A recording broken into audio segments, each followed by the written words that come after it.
asking for his job. Absolutely. I was reporting to him. Yeah. So if you ask like him, the CIO, and you number 2 and say, how to be number 1, how to be, you're eyeing my job. So if I was your CIO, my response to you would have been that, look, you can't get my job unless I get promoted. So do things which will get me promoted. Now, as a CEO, it doesn't mean that you don't take decisions. You need to take decisions, and you have to, but then you take much more strategic decisions.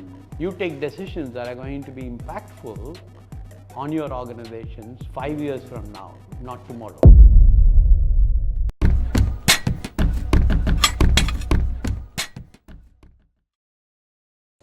Alright, hi everyone, welcome on board. A lot of people ask me this question, who are those kids who are able to get the best placements? Who are those kids whom industry loves more than they love the industry? Or a big company comes on campus, say a Deloitte or a KPMG, and they hire the most. Today I've got Dr. Raman Ramchandran. Sir, welcome on board. Pleasure, my pleasure. I am so much humbled. He's the Director of KG Institute of Management and Research, and also Sir was the Managing Director and the CEO of BASF. Am I right, sir? Absolutely. This is so amazing. Sir, I feel like asking a question like, how does it feel to be a CEO, first of all, sir? How was it those days? So, how does it feel to be a CEO? You know, now, the way that I felt was, felt extremely responsible. I felt responsible to make sure that the organization that I'm heading really lives up to its potential. I felt extremely responsible for creating an environment where the 2,500, 3,000 employees of the organization would love to come into the organization every day in the morning and would love to see this place as a place where they can really bring out their potential, meet their personal ambitions, and also contribute to the growth of the organization. True. And it's not like a small company. Sir was a CEO and MD for BASF group of companies for India. And, yes, South Asia, which include Pakistan, Bangladesh, Sri Lanka, and India. So you yourself, wow, so many. This company does nearly $60 billion globally, and in India alone, sir, about now 2.3 billion. 2.3 billion. And by the way, before we get to the actual conversation, sir was responsible for getting it from $1.2 billion India revenues to 1.8 billion. 8 billion when I retired, but after six and a half years of being at the helm of the affairs. Not rupees, we talk about $1 billion. Great, sir. Let's go. Sir, you spent time with these people from colleges like SPJain, Bombay, IIM Ahmedabad, IIM Bangalore, and I've seen your pedigree. You've studied in the best of the countries in the world. Sir has traveled a lot. We'll do another podcast on traveling.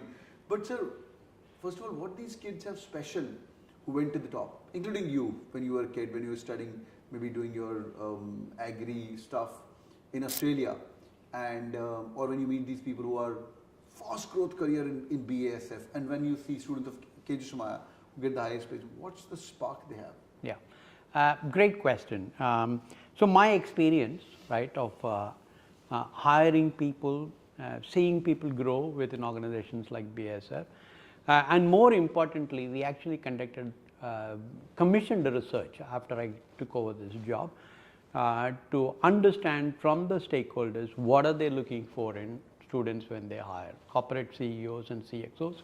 And there is also considerable research, and Sumit, you know this, out there across the world about what is expected of an MBA or a B school graduate. It, I think, boils down to 3 or 4 very, very critical things. One is functional competency is like a stakeholder. It is expected, right? I mean, you know finance, you know marketing, you know operations, at least the basic levels. But even more important today is a technological orientation, right? If you don't understand digital, if you don't understand the power of digital disruption through generative AI, through machine learning, etc., I think your chances of being successful is going to be reduced quite substantially. But besides all of this, across decades, and it will continue to be true even when tremendous amount of digital disruption happens, and is the soft skills of the individual. And when I say soft skills, it's about your ability to communicate, your ability to collaborate, your ability to work in a team, your ability to influence without authority, right? Your ability to really listen to the other person without judgment. These are all skills that are becoming increasingly. And in my career, I have seen that it is people who combine the intellectual capability, which includes, by the way, learning ability, the rate of learning, and this rate of learning is going to become even more important for the generation that comes now, because there's a recent World Economic Report which says that 1 out of every 4 jobs will completely change in the next 3 to 5 years. So like 25% transition. Absolutely, That's yeah. a lot. So your ability to learn, but in addition to all of this, it is the human skills that really enables you to kind of have an accelerated growth. Yeah. Yeah. Human skill, and then it also includes being creative.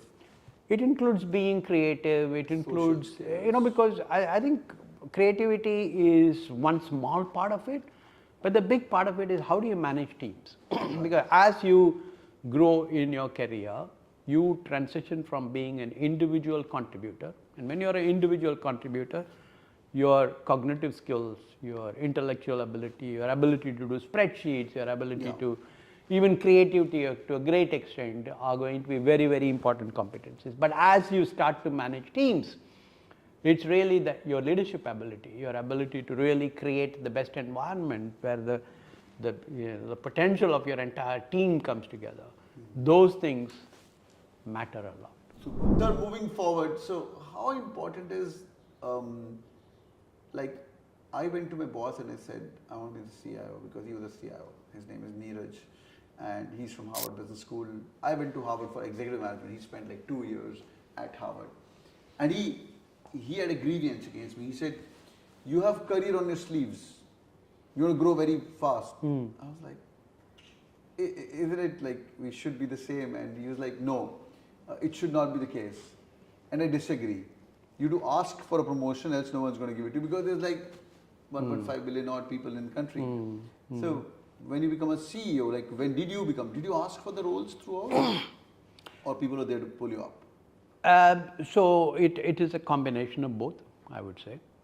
So like you, I had a certain objective, right, in my career, and I articulated that very clearly to my superiors, and saying that that's how I would like to, that's where I would like to, I believe that's where my strengths lies, and that's where I would like to be seen. Now you must also prove while you do that, right?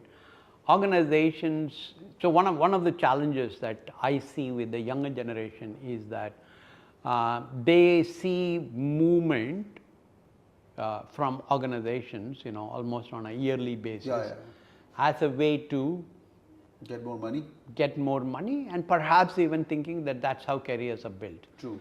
I have a completely different opinion. I believe that you need to stay in one place for at least 2 to 3 years to learn, because there is a tremendous amount of learning in a job, learning about how an organization works. And when you don't do this, and when you kind of move very quickly, you will hit a ceiling where you are unable to demonstrate impact. Because look, as an employee, what does an organization expect from you? The organization expects impact, right? Impact in terms of things that you do which translate into better profitability, better social impact, depending on what kind of an organization. So yes, it is important for you to state what your objective, important for you to be clear about what your strengths are, and where do you think that strengths will take you. And but at the same time, if you kind of are pushy and keep asking for promotions, it can in some situations become counterproductive. True, that happened with me, and I took it in a positive stride for sure, but I think that helped me also in growth. He may not have liked, because I was asking for his job. Absolutely, yeah. I was reporting to him. Yeah. So if you ask like him, the CIO, and you number 2, and say, how to be number 1, how to be, you're eyeing my job. So if I was your CIO, my response to you would have been that, look, you can't get my job unless I get promoted. So do things which will get me promoted, right? Which is work really hard and well, and do things which, the organization will say, oh, his team has done a great job, there is Sumit there, let me promote.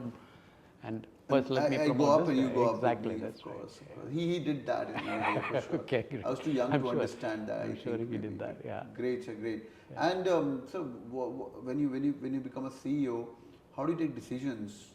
This podcast for me actually, I'm learning a lot from Yeah. sir. So So, the counterintuitive kind of truth is that as you go up, the number of decisions that you take should come down. And what does this mean? You should build a team which is so competent that they are capable of taking decisions.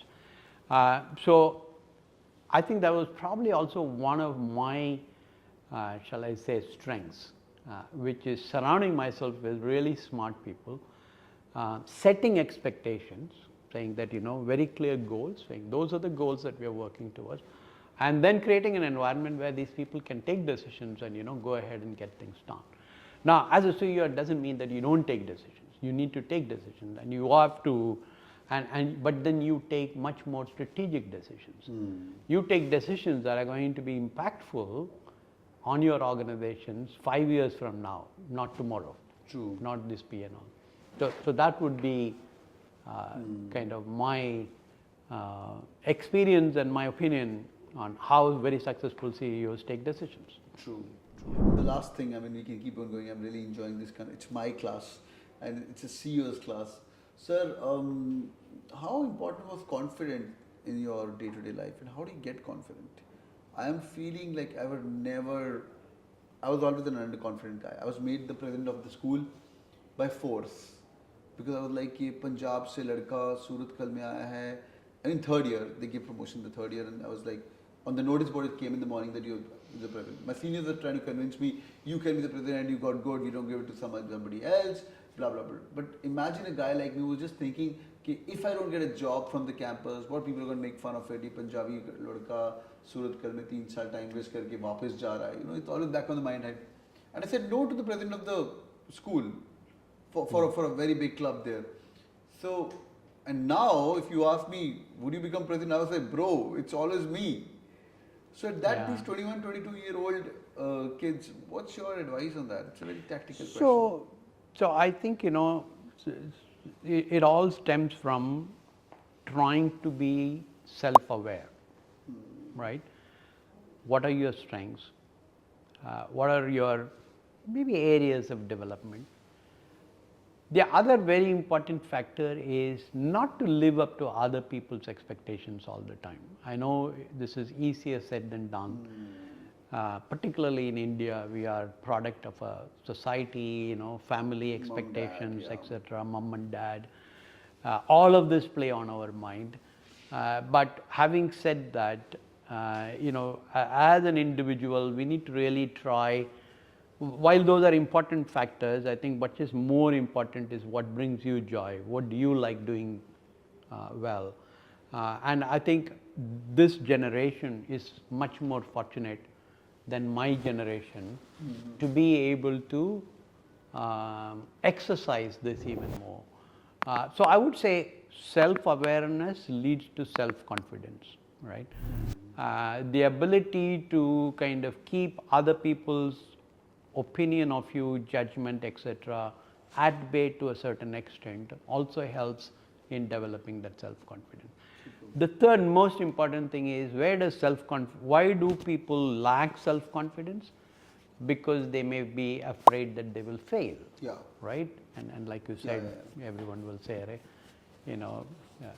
I think we shouldn't be afraid to fail, right? We should be, in fact, so next week, or actually, sorry, this is already Wednesday, we have one of our most distinguished alumni, Mr. Vikram Bhatt, who is the promoter, owner of Enrich, the hair salons, right? I mean, very, very successful. They are opening something like 25 salons every quarter, right, across India. Highly successful. And Vikram Bhatt, and we're going to have a conversation with him, and I'm just bringing this. Vikram Bhatt, in his undergraduate year, lost 1 year. Wow. Right? And he was like, I felt so bad. that I failed, etc. But now when I look back, that was very good for me, that 1 year, and the fact that I failed, right? So, sometimes you need to really not worry about these. Are all very, very small setbacks. Your life is today 80 years, right? You can have a career up to 75 years if you want. You will have multiple careers. So I think if you focus really on your awareness, what brings you joy, I think the self-confidence will come.